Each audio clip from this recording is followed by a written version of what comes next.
ને કાંઈ નક્કી નહીં વધારે. બોલો સદગુરુ મહારાજની જય.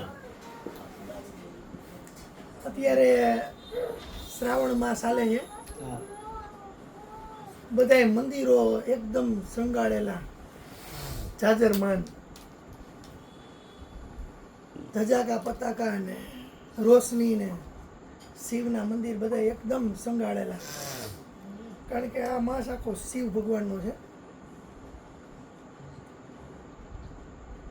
આમ જોઈને તો શિવ રહ્યા ને એની કોઈ આકૃતિ બનાવી ન શકીએ આપણે. કારણ કે શિવ એટલે થાય શૂન્ય, મેઇન તત્વ. શિવની વાત જે આવે ને તો એ મનુષ્યના મગજની અંદર અવનવી આકૃતિઓ ઊભી થાય.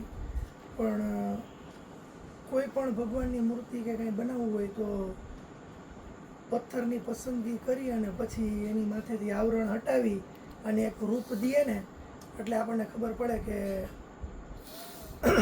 આ રામની મૂર્તિ છે કે આ કૃષ્ણની છે કે આ ગણપતિની છે કે આ હનુમાનજીની છે. આમ જોઈએ તો પથ્થર ઉપરથી આવરણ હટાવી દઈ એટલે અંદરથી પ્રગટ થાય. કણ કણમાં રામ એમ વાત થઈ ને, કણ કણમાં ભગવાન, એ વાત ત્યાં સિદ્ધ થાય છે કે કોઈ પણ પથ્થર તમે લ્યો અને એની ઉપરથી આવરણ હટાવો તો એની અંદરથી જે પ્રગટ કરવું હોય થાય. જ્યારે આ શિવની પ્રતિમા, મૂર્તિ કે એનો આકાર એ એની અંદરથી ઘડવો અશક્ય છે આમ જોઈએ તો. પણ કોઈ પણ ગોળાકાર પથ્થર હોય એને લઈ અને તમે ગમે ત્યાં મૂકી દો. મંદિર બનાવવાની જરૂર નથી, ઉપર છતની કાંઈ જરૂર નથી. એ જોઈને એની પૂજા થઈ શકે, એની પ્રાર્થના થઈ શકે અને જોઈને બધાને ખબર પડી જાય કે આ શિવ છે. ખરેખર શિવ ઈ જ છે, શૂન્ય.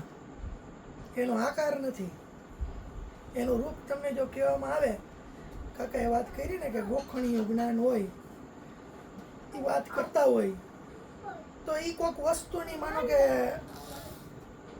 ઓળખાણ આપવી હોય તો આપણે કહેવું પડે કે આનો કલર આ, મોઢું સેજ ગોળ છે, એની આંખું મોટી છે, એના કાન આ રીતના છે, ખંભે એક ધનુષ રાખે છે કે હાથમાં ચક્ર રાખે છે. અથવા કોઈ માણસ હોય તો એ જે કંઈ કામકાજ કરતો હોય કે જે રીતની એની હાલચાલ હોય એ પ્રમાણે તમારે વર્ણન કરો એટલે બોલો તો એ તમારા મનની અંદર એક પ્રતિમા ઊભી થશે. જ્યારે આ શિવની જે રહી ને એ પ્રતિમા ઊભી થઈ શકે એવી નથી. કારણ કે શિવ એટલે શૂન્ય. શૂન્ય એટલે કેવી વાત થાય જાઓ બેટા. કે પેલા સર્જનહાર બ્રહ્મા, પાલન પોષકહાર વિષ્ણુ અને વિનાશ કરતા, સંહાર કરતા પાણી પાઈ ક્યાંય જતા નહીં હો બેટા. તો આ વિનાશક શક્તિ એને શિવ આપણે કહીએ છીએ. પણ આમ જોઈએ ને તો વિધ્વંસક શક્તિ કહેવાય એને. અને કોઈ પણ એક પોઈન્ટ મૂકો, ત્યાંથી તમે કોઈ વર્તુળની શરૂઆત કરો, પાછા એ પોઈન્ટે પહોંચો ને તો એ વર્તુળ પૂરું થાય એક. અને પછી એની અંદર તમે ભમવાનું ચાલુ કરો તો એનો આરો ક્યાંય નો આવે, ક્યાંથી એનું ઉદ્ગમ થયું હતું એ ખબર ન પડે. તો શિવ રહ્યો ને એને શબ્દ દ્વારા જે બોલવામાં આવે ને તે એને એનું ઉદ્ગમય કાંઈ નથી અને એનો અંતય નથી. એટલે એને કાળ કહેવામાં આવ્યો છે, મહાકાળ. કાળનોય કાળ, મહાકાળ. શિવ રહ્યા ને એની વાત આપણે આજે શ્રાવણ માસ નિમિત્તે કરી. એકવાર વિષ્ણુ રહ્યા ને એની સૈયા ઉપર આરામ કરતા હતા સમુદ્રમાં નીચે. અને તે બ્રહ્માજી ની આવ્યા અને બ્રહ્માજી રહ્યા ને એને વિષ્ણુને કીધું આટલું બધું કામ છે, આટલું બધું આ સંસાર હાલે છે, આની અંદર કેટલાય રાક્ષસો હેરાનગતિ કરતા હોય છે, કેટલાય દેવતાઓ એની રીતના મોજ મજા કરતા હોય છે, જીવતા હોય છે, કેટલાય મારા સાધુ પુરુષો, કેટલાય સંતો અત્યારે કોઈ પણ જાતના એક વિદ્રોહની સામે લડતા હોય છે, તો તમે આરામ કેમ કરો છો? તો બસ એ એવી રીતની ચર્ચાની અંદરથી એક ચર્ચાનું ચકદોડ ચડ્યું અને છેલ્લે વાત નહીં આવી ગઈ કે બ્રહ્માજી કે તમને કાંઈ ખબર નથી પડતી, વિષ્ણુ કે તમને કાંઈ ખબર નથી પડતી, બ્રહ્મા કે તમે નાના, વિષ્ણુ કે તમે નાના, બ્રહ્મા કે તમે મોટા, હું નાનો. બસ એવી રીતની ચર્ચા ચર્ચી એક ચાલુ થઈ અને જે ચાલુ થઈ ને ત્યારે એક જ્યોતિ રૂપે એક સ્તંભની રચના થઈ અને તેને કહેવામાં આવ્યું આકાશવાણીથી કે આ સ્તંભ રહ્યો એ ઉપર કેટલો છે, સ્તંભ નીચે કેટલો છે, એને માપીને લઈ આવો. અને જે માપીને લઈ આવે, જે પહેલા આવે, જે એનો છેડો માપી આવે ને ઈ મોટો, ઈ જ્ઞાની, એને બધું જાણી લીધું, એને કઈ જાણવાનું રહેતું નથી. બ્રહ્મારીએ ઉપર તરફ ગતિ કરી, વિષ્ણુએ નીચે તરફ ગતિ કરી. ગતિ કરતા કરતા કરતા કરતા કરતા કરતા ઘણો ટાઈમ લગીને કરી પણ એને છેડો મળ્યો નહીં. એટલે વિષ્ણુ રિયા ઈ પાછા ઉપર આવી ગયા અને બ્રહ્માએ ઉપર જાતા જાતા જાતા જાતા જોયું તો એક ફૂલ ઉપરથી પડતું હતું. એ ફૂલને જોઈને એને કીધું કે ઉપર કઈ છેડો છે? ફૂલ કે મને ખબર નથી, મેં જોયું નથી કાંઈ. એ ફૂલ કેતકીનું ફૂલ હતું. હા બેટા, એ ફૂલ ભેગું ટુગર પજાવતો છું તો સમાધિએ ત્યાંથી કાકા આગળ ત્યાંથી અટકાવવાનું તો હે ફૂલ ભેગું જેતપુર. બ્રહ્માજીએ વીરપુર ઠેકા. હા બેટા, એક વાટાઘાટ કરી અને કીધું કે તું અહીંયા કોઈને ખબર તો છે નહીં, કોઈ છે નહીં, તું કહેજે આપણે બે જણા છેડો અડી આવ્યા. હા આપણે પામી લીધું, આપણને ખબર પડી ગઈ છેડો ક્યાં છે, હા, જાણી લીધું આપણે. તો ફૂલ અને એ બે પાછા નીચે આવી અને એને જે આકાશવાણી થઈ હતી એની આ વાત કરી કે અમે છેડો પર તાગ લે લઈ આવ્યા અમે જઈને. ત્યારે એને કીધું તમે ખોટું બોલો છો, તમે તાગ લીધો નથી. અને તે એને ખરેખર કીધું કે હા પણ અમને ન મળ્યો એટલે પછી અમે અમારી રીતના કહી દીધું કે આ રીતના. તેથી કેતકીનું ફૂલ રહ્યું ને એ આ શિવલિંગ માથે નથી ચડતું અને બ્રહ્માનું એકય મંદિર નથી. છે એક મંદિર છે પુષ્કરમાં, પુષ્કરમાં એક છે મંદિર, હા. પણ એની પૂજા નથી થતી. ખરેખર સૃષ્ટિ આખીને રચે હતા બ્રહ્માજી, સૃષ્ટિની રચના એને કરી છતાંય એને ક્યાંય સ્થાન ન મળ્યું. એક ખાલી ખોટાના સહારે જ્યારે વિષ્ણુએ એમ કહી દીધું કે મને આરો નથી ખબર, મને એનો તાગ નથી મળ્યો, તો એની પૂજા અત્યારે ઘરે ઘરે થાય છે. એના ઘણા અવતારો થયા, રામ છે, કૃષ્ણ છે, બુદ્ધ છે, આ બધા અવતારો છે વિષ્ણુના કળિયુગની અંદર. અને હજી એક અવતાર બાકી છે, એ આવશે. પણ તયજી કલ્કી અવતાર, તયજી એ સ્તંભ જેવી જે એક પ્રકાશમય રચના થઈ હતી ને એ એને જ્યોતિ સ્તંભ કહેવામાં આવે છે. અને એટલે જ આપણે લિંગ રહીને જ્યોતિલિંગ કહી. એ પહેલી લિંગ રહીને એ તયે દેખાણી. શિવની જે પહેલી લિંગ રહીને એની રચના પહેલામાં પહેલી તયે થઈ. આમ જોઈએ તો આખા જગતની અંદર સૌથી વધારે શિવની લિંગ હશે. શિવલિંગની જે આપણે પૂજા કરી છે ને એ સૌથી વધારે મૂર્તિમય એ હશે. બીજા એકય દેવી દેવતાના એટલા સ્ટેચ્યુ કે એટલા કોઈ મૂર્તિ કે નહીં હોય જેટલી શિવની હોય. તો આ જે પહેલી જ્યોતિરૂપ આપણે જે આ શિવલિંગ દર્શન થયા બ્રહ્મા અને વિષ્ણુને, એને પહેલું જ્યોતિર્લિંગ કહેવાય. અને જ્યોતિર્લિંગ રહ્યું ને એ ખરેખર શિવનો સ્વભાવ છે. જ્યારે તમે લિંગને જોશો ને તે એનો આકાર રહ્યો ને જી એ એક જ્યોતિરૂપ દીવો હશે ને ઓળા એવો હશે.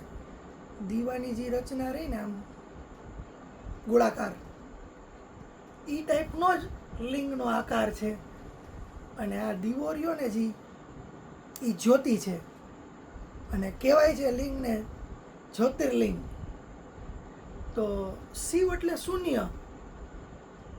આપણે જે સત્સંગની અંદર, આધ્યાત્મની અંદર, આપણા જીવનની અંદર સંતો મહાપુરુષો જે મોટા મોટા જે લોકો આખી જિંદગી નિછાવર કરી દીધી છે પરમાત્માની પાછળ, એવા લોકો રહ્યા ગુરુઓ, સદગુરુઓ. એ લોકોએ તમારી અંદર એક જાગૃતિનો દીવો, તમારી અંદર એક ધ્યાનનો દીવો, તમારી અંદર એક જેને કહે ને જાણપણાનો દીવો. બાપુએ કીધું ને કે ગોખણિયું ને પોપટિયું તો બધાય પાસે હોય, પણ જે જાગી જાય ને એ જાગી જાય એટલે આ આંખ આમ ખોલી નાખવાની કે સૂતા હોય ને ઉઠાડવાની કે એવી વાત નથી, પણ અંદરથી એક તમને જાગૃતતા નામનો જે જ્યોત તમારી અંદર જગે ને એ જ શિવલિંગ. તમને આત્મ સાક્ષાત્કાર જે થાય, તમે અનુભૂતિ તમને કોઈ પણ થાય, તો જેમ બહાર અત્યારે લાઇટ બંધ હોય અને કાંઈ દેખાય નહીં અને દીવો ચાલુ કરો તો બારે આપણી આંખથી બધું દેખાય. એવી જ રીતે અંદર જોવાની જે જરૂર પડતી હોય ને ત્યાં પણ જ્યોતિની જરૂર પડે. પણ એ જ્યોતિ રહી ને બહારની આ જે આપણે દીવો પ્રગટાવી ને એ ટાઈપની જ્યોતિ ન હોય. બારે તમારે પ્રગટાવી પડે તે પ્રકાશ થાય. જ્યારે ઓલી જે જ્યોતિ અંદર પ્રગટે ને એ જ્ઞાનનો પ્રકાશ હોય, એ જાગૃતતાનો પ્રકાશ હોય. એ તમારી અંદર એક જેને કહેવાય ને કે એક સાક્ષી ભાવનો પ્રકાશ હોય. આ જ્યારે તમારી અંદર પ્રગટ થઈ જાય ને ત્યારે તમને અંતર્મુખી દ્રષ્ટિ આવે. જેવી કૃષ્ણએ અર્જુનને કીધું હતું કે ચામડાની આંખ રહીને એનેથી તું મારું આ રૂપ નહીં જોઈ શક, પણ હું તમને દ્રષ્ટિ આપું છું. એ દ્રષ્ટિ જે આપી ને એ અંતર્મુખી દ્રષ્ટિ આપી, નહીં કે આંખ કાઢીને બીજી બે આંખ ફિટ કરી દીધી કે કોઈ દિવ્ય એવી આંખ નાખી દીધી કે એ આંખથી બધું એને દેખાવા માંડ્યું. એને એક જાગૃતતા નામની અંદર જ્યોત જલાવી દીધી. એ જ્યોત છે ને એ શિવ છે. શિવ શૂન્ય છે. ખરેખર બ્રહ્મા અને વિષ્ણુએ આખી આ સંસારની રચના કરી, પણ શિવ ને વિનાશક શક્તિ તરીકે દર્શાવવામાં આવ્યા છે. તો એ શૂન્ય વિનાશક શક્તિ કઈ રીતના થઈ શકે કે તમારે શિવની અંદર ભળીને જીવમાંથી શિવ તરફ જવાનું છે. જીવમાંથી શિવ તરફ જવાનું છે. અંદરની તમારી જે કાંઈ એક જાગૃતતા આવી જાય ને, તમારી અંદરની જે એક અંદર રહેલી જે શક્તિ રહી ને એ બહાર આવી જાય ને, એ તરફનું પ્રયાણ રહ્યું ને, પ્રયાણ એટલે કે ચાલવાની શરૂઆત રહી ને એ શિવ છે. તો આવા શિવને જ્યોતિ રૂપે જોવાય ને તમે, તે તમને એક અનુભૂતિ થશે, એક શક્તિની અનુભૂતિ થશે. અને આ શક્તિ રહી ને એ જાગૃતતાની શક્તિ છે. વિધ્વંસક શક્તિ એટલે એને શું કર્યું કે તમારી અંદર રહેલી આ જાગૃતતાને બહાર લેવા માટે થઈને તમારો અહંકાર રહ્યો ને એને બાળી નાખે. તમારી અંદર રહેલી આસક્તિ રહી ને એને બાળી નાખે. તમારી અંદર રહેલો હું રહ્યો ને હું, કાકાએ વાત કરી ને કે હું ને તું મટી જાય ને જો, તો પછી ઈ થઈ જાય. હું અને તું એ બે મટી જાય ને તો ઈ થઈ જાય. એવી શક્તિની આ વાત છે. શૂન્યતા તરફ તમને લઈ જાય.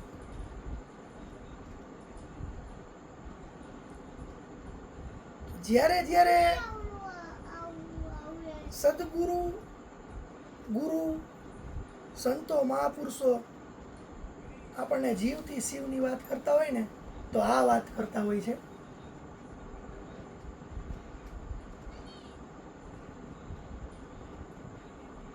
બાકી તમારે જાગૃતતા લઈ આવવા માટે થઈને તમારી અંદર એક ખોજ લઈ આવવા માટે થઈને તમારે અંદરથી જે તમને એક પ્યાસ જાગે ને, તમને અંદરથી એક ભૂખ જાગે ને, તે તમે સીધા ગુરુ પાસે જાઓ અથવા કોઈ એવા વ્યક્તિ પાસે જાઓ કે જે તમને એક પથને ચીંધે, એક કેડી ઉપર હાલવાનો પ્રયત્ન તમને કરાવડાવે. આ રીતે સંતો મહાપુરુષોના ચરણે બધાય જે લોકોને શિવ સાક્ષાત્કાર કરવા હોય ને એ લોકો આવે. તો આને ધ્યાનની વિધિ કહેવાય. અને ધ્યાન રહ્યું ને એ ઘણા લોકોએ આપ્યું છે. ધ્યાન એટલે આ જ શૂન્યતા તરફ જવું. ધ્યાન ઘણા લોકોએ આપ્યું છે. એમાં આપણે એક થોડોક ટાઈમ પહેલા ખબર હોય તો આપણે ઓલા ભાઈ વિપસ્યાના એ ધ્યાન રહ્યું ને જી, એ બુદ્ધે આપ્યું છે. એક રીત આપી બુદ્ધે કે વિપસ્યાના જે થાય છે ને એ જોયે રાખવું. જે રીતના હાલે છે એ રીતે તમે હાલવા દો બધી વસ્તુને. તમે બસ ખાલી સાક્ષી જોઈ રાખો. એટલે એની જ્યારે શિબિર ને એ બધું હોય ને ત્યાં તમારે બોલવાનું ન હોય, કાંઈ વાતચીત કાંઈ કરવાની ન હોય. બસ શરીરને હાલે એટલું ખાલી જમવાનું ને. એ બુદ્ધે વિપસ્યાના આપી. આપણે મહાવીર રહ્યા ને એને શુક્લ ધ્યાન આપ્યું, પ્રતિક્રમણ, સમાભાવ. તમને કોઈ પણ જાતનો અંદરથી અહંકાર ઉભરો આવે, ક્રોધ ઉભરો આવે તો પ્રતિક્રમણ. એવી જ રીતના પતંજલિએ એક ધ્યાન યોગ આપ્યો આપણને, નિર્વિકલ્પ સમાધિ. આપણે સંકલ્પ વિકલ્પ રહિત કહીએ ને જી, એ નિર્વિકલ્પ સમાધિ આપી. એટલે કે કોઈ પણ જાતનો હે ને સંકલ્પ અંદર થાય પછી વિકલ્પ દેવાવાળા તમે ન હોવા જોઈએ, એવી રીતની સમાધિ. એટલે બસ એ સ્થિરતા ઉભા રહ્યો એટલે શૂન્યતા તમારી અંદર પ્રગટશે. પણ આપણા હિન્દુ સંસ્કૃતિની અંદર ગુરુ ગોરખનાથ એને ધ્યાન માટે એટલી બધી વિધિઓ આપી, એટલા બધા રસ્તા બતાવ્યા કે કોઈ પણ આધ્યાત્મ માર્ગની અંદર હાલનાર વ્યક્તિ હોય ને એ બોલે ભેગો, અથવા તો સામાન્ય માણસ હોય ને એ બોલે આગે આગે ગોરખ જાગે, આગે આગે ગોરખ જાગે. ગુરુ ગોરખનાથે આટલી બધી ધ્યાનની એક જેને કહેવાય ને પરાકાષ્ઠા. ધ્યાન એટલે આમ બેઠું રહેવાની વાત નથી. ધ્યાન એટલે નિર્વિચાર, શૂન્યતા. કાકાએ જે કીધું ને કે રામે જે એના ગુરુને વાતચીત કરી તે એક ગુરુએ એક વાત કરી કે હું નીકળી જવો જોઈએ. તમે એમ કહો કે હું આત્મા છું, હું પરમાત્મા છું, હું અખંડ છું, અવિનાશી છું, નિરાકાર છું, નિર્ગુણ, અક્ષરાતીત, આ બધી વાત જે કરી ને એ કહેવા વાળો જો તું હોય ને તો એ હું જ થયું. એ હું નીકળી જાય ને જે તે ઈ થાય. અને ઈ જે થાય ને તે હું ન હોય ને તુંય ન હોય. તો આ ગુરુ ગોરખનાથે એક બહુ સારી જે ધ્યાનની રીત કીધી ને, એમાં એને કીધું, મરો જોગી મરો મરણ હે મીઠા, મરો જોગી મરો મરણ હે મીઠા, ઉસ તરો મરો કે ગોરખ દીઠા.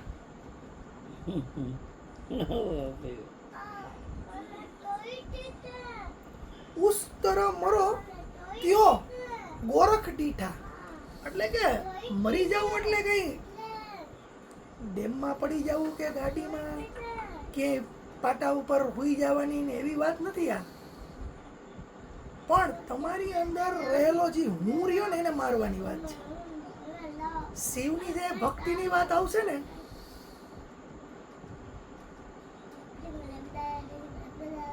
જ્યારે પરમ તત્વની વાત આવશે ને, શિવ એટલે પરમ તત્વની વાત થાય છે, પરમ શક્તિની વાત થાય છે, મૂળ સ્ત્રોતની વાત થાય છે.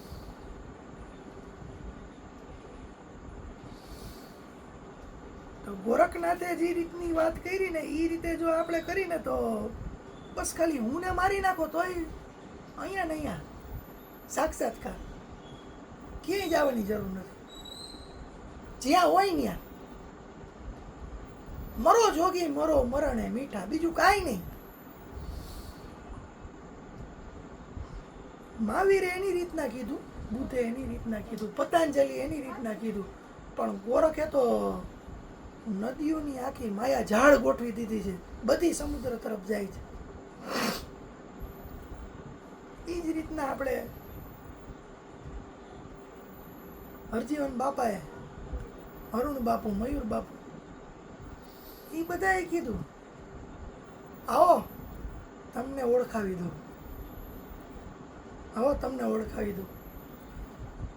અરુણ બાપુને એકવાર વાત કરતા હતા આસારામ બાપુનો પ્રસંગ, કે આસારામ બાપુની આ કથા હાલતી હતી ને પછી જેવા આમ આવ્યા ને બાપુને એને ભેટો થયો ને પૂછ્યું, તારો ગુરુ કોણ? તો અરુણ બાપુએ આસારામ બાપુને કીધું, તારી અંદર બોલવા વાળો એ મારો ગુરુ, તારી અંદર બોલવા વાળો છે એ મારો ગુરુ. જ્યારે આ વાત થાય ને તો એ તમને પૂછવા વાળો દેખાતો નથી, અદ્વૈત પેદા થઈ ગયું તમારી અંદર. આ અનુભવની વાત છે. એ ખાલી એક શબ્દ ઉપર આમ જોઈએ ને તો આખી પુસ્તક લખાઈ જાય. લખવા બેહવા વાળા હોય ને એને પુસ્તક આખી લખાઈ જાય કે તારો ગુરુ કોણ? તો કે તમારી અંદર બોલવા વાળો હોય ને એ મારો ગુરુ. બસ એ જ હરજીવન બાપા, મયુર બાપુ, અરુણ બાપુ અહીં ઉપદેશ કરે બાપુ, તો એ જ કહે છે ને, તારી અંદર બોલવા વાળો, મારી અંદર બોલવા વાળો, તારી અંદર જોવા વાળો, મારી અંદર, તારી અંદર સાંભળવા વાળો, મારી અંદર સાંભળવા વાળો, તારી અંદર બોલવા વાળો અને મારી અંદર સાંભળવા વાળો, બે એક જ છે. સ્થિરતા આવતી નથી, વચનમાં રહેવાતું નથી. એ વાત કરી બાપુ, એ વાત એ છે, સ્થિરતા આવતી નથી, વચનમાં રહેવાતું નથી, શબ્દોમાં રહેવાતું નથી. પ્રગટ કરે છે એમાંય નથી રહેવાતું, શબ્દને પ્રગટ કરે છે એમાંય નથી રહેવાતું. જો એમાંય રહેવાતું હોય તોય પછી કાંઈ જાણવાનું રહેતું નથી, કાંઈ બોલવાનું રહેતું નથી. સત્સંગ કરો એમ કહે એટલે સત્સંગ થાય ખાલી. પછી સત્સંગ કરવા વાળો કોણ, સામે સાંભળવા વાળો કોણ, એ કાંઈ વસ્તુ છે તમારી અંદર ઉદ્ભવે નહીં ને, તે સ્થિતિએ પહોંચવાની વાત છે. એ સ્થિતિ પરમ તત્વની સ્થિતિ છે, એ જ શિવ છે. અને આ જે પેલું શિવ કીધું ને, એ શિવ, એ રૂપ વિધ્વંસક રૂપ છે. પછી એક ભોલે તેરી જટા સે બેહતી है गंग धारा, भोले के दरबार में सबका खाता है, અને રાવણ જેવા રાવણ રહ્યા ને એ એની પૂજા કરે ને તો એને વરદાન આપી દે. મોટા મોટા જેટલા રાક્ષસની કથા તમે જોજો, બધાયને વરદાન આપ્યું એને. દેવતા નહીં આપે, દેવતાને વજ્ર ઈ જ આપે. અને રામનું ધનુષ્ય ઉપાડવાનું હતું ઈ એનું. અને પેલો અવતાર એનો, હનુમાનજીનો અવતાર રહ્યો એ રુદ્ર સ્વરૂપનો અવતાર ઈ એનો. તો એવું જે દેવાની વાત આવે, ઓલું વિધ્વંસક એટલે લેવાની વાત આવી શિવ સ્વરૂપમાં. જે દેવાની વાત આવે ને તે એનું હર રૂપ છે. અને પછી જે આવી રીતે સાધક રહ્યો એને જ્યારે સામે કોઈ ન દેખાય અને પોતામાંથી હું વયો જાય ને તો એ સદા શિવ રૂપ થાય એનું, સદા શિવ રૂપ. અને એ સદા શિવ રૂપ રહ્યું ને જી, એ આજ્ઞા ચક્રના દેવ રહ્યા ને એ અર્ધનારી છે, અર્ધા શિવ અને અર્ધા શક્તિ. જ્યારે બ્રહ્મરથ આવે ને ત્યાં તમારે ન્યા એના દેવને જો પૂજવા હોય કે એની વાત રહે એને પૂર્ણતા તરફ લઈ જવી હોય ને, એટલે તમારે કેવું પડે કે બ્રહ્મરથ રહ્યું ને એના દેવ કોણ, તો કે સદાશિવ. સદાશિવ, શિવ સિવાય પછી કાંઈ નહીં, એની અંદર કાંઈ આવે જ નહીં. માણસો શિવ શબ્દને પકડીને બેઠા છે, ખરેખર શિવ શબ્દ નથી. શિવ એક સમજણ છે, શિવ એક અનુભૂતિ છે, શિવ એક સાક્ષાત્કાર છે. અને આ વાત રહીને એ વૈજ્ઞાનિક લેવલે સાબિત થઈ ગઈ છે. એક કાચનું એક માનો કે ગોળાકાર એક બનાવો તમે, એની અંદરના ભાગની અંદર કોઈ પણ વસ્તુ ન રહે, વેક્યુમ થઈ જાય. હાવ અંદર કોઈ પણ વસ્તુ રહે જ નહીં અને વેક્યુમ થઈ જાય, માનો કે અંદર કાંઈ છે જ નહીં. અને કાંઈ ન હોય ને ત્યાં શક્તિ ઇલેક્ટ્રોનને ફરતી બાજુ ફેરવવામાં આવે ને, એને રાઉન્ડ તરફ ફરતી બાજુ ફેરવવામાં આવે ને ઇલેક્ટ્રોનને, એટલે જ્યાં કાંઈ નથી ને ત્યાં વર્ચ્યુઅલ ન્યુટ્રોન ને પ્રોટોન પેદા થયો. વર્ચ્યુઅલ કાંઈ નથી ત્યાં પેદા થઈ જાય. તો જે આ બ્રહ્માંડની રચના થતી હતી ને તે નાનકડા ગોળામાંથી વિસ્ફોટક એક જાતની ગર્જના, એક નહીં કેટલા બધા સંયોજનો ભેગા થઈને આખી રચના થઈ ગઈ. ઈ શિવની શક્તિ છે, ઈ સદા શિવની શક્તિ છે. અને શિવ એટલે પરમાત્મા. આપણે અત્યારે જે કાંઈ આ સત્સંગ ભજન કોઈ પણ જાતની કાંઈ વાતચીત બધું કરશે ને એ એકને પામવાની વાત કરી છે અને એ શક્તિની વાત છે આ. તો એવી શક્તિને શ્રાવણ માસમાં આપણે સત નમન. સદગુરુ મહારાજની જય. હા બેટા, પછી પ્રસાદી બંધ કરી દેજો.